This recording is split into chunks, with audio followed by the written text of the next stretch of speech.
Grabe, first time ko kumain ito. Peking duck style chicken. Ano daw?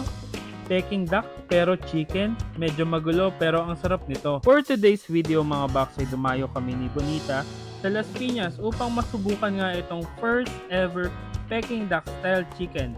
Yes, first ever dahil sila nga ang kauna-unahang gumawa ng Peking duck style na chicken. Oo, dahil chicken ang meat na gamit at ang style at timpla naman ay Peking duck. Nalilito ka pa din ba? Tara, samahan nyo kami na tikman at i-explore ang House of Kings Chicken, the original Peking duck style chicken na located sa J. Aguilar Avenue sa Las Piñas City. So guys, na-invite nga kami ni Bonita dito para maunang matikman ng Peking duck style fried chicken. Oo, dahil before their grand launching na mapapanood nyo sa second part ng video, ay naimbitahan nga kami dito. Grabe, sobrang daming variants ng dishes ang ina-offer nila dito. And more on chicken ang main ingredient. Meron pang agahan, tanghalian at pang merienda pa. Grabe, di ba? Pagdating sa place nila, malaki din ang dining area nila kaya perfect sa magkakapamilya o magkakaibigan na gustong dumayo dito. Kaya naman si Bonita ay pinapili ko na ng mga kakainin namin. Grabe, sobrang bilis ang serving nila dahil di kami nag-antay ng matagal at andito na agad ang mga order namin. Siyempre, kumain at tinikman na agad namin ito. Si Bonita nga ang unang tumikim ng kanilang Peking duck style chicken na sobrang juicy at sobrang flavorful. First time namin makakain ito pero grabe, sobrang nagustuhan talaga namin to. Medyo kakaibang flavor nito kung ikukumpara mo sa mga roasted chicken o lechong manok. Tapos ang sarap din ng kanilang sauce. Natry ko naman ang Peking pork belly. Grabe, bagay din pala ang flavor na ganito sa pork belly.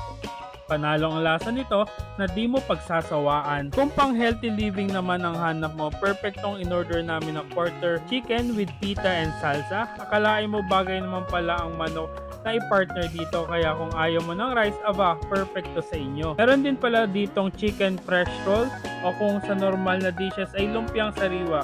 Pero ang twist dito ay chicken ang main ingredient na bumagay din naman with matching peanut sauce na perfect na sausawan talaga ng mga lumpiang sariwa. Kung pang merienda naman ang hanap mo, aba, saktong-sakto itong chicken wrap na mala shawarma ang style. Meron din itong Peking duck style chicken noodles, o di ba?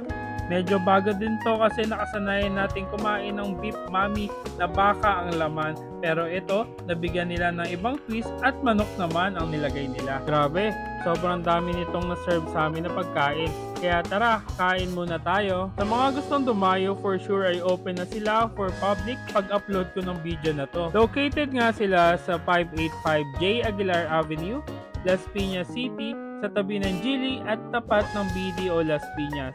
Kaya naman madali lang ito mahanap. And yes, this is the first ever branch ng House of Kings Chicken. At alam nyo ba na open sila para sa mga gusto mag-franchise dyan? Kaya sa mga business-minded na gusto na kumita, be one of them na unang magpapatikim sa masa ng first ever Peking duck style chicken. Feel free to PM me for interested to franchise or you can directly message their page, ang King of Franchise, for more information.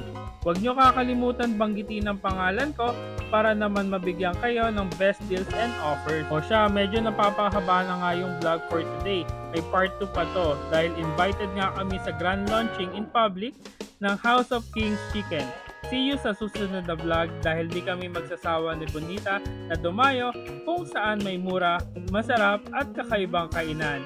Thank you for watching and don't forget to eat, ride, and grind!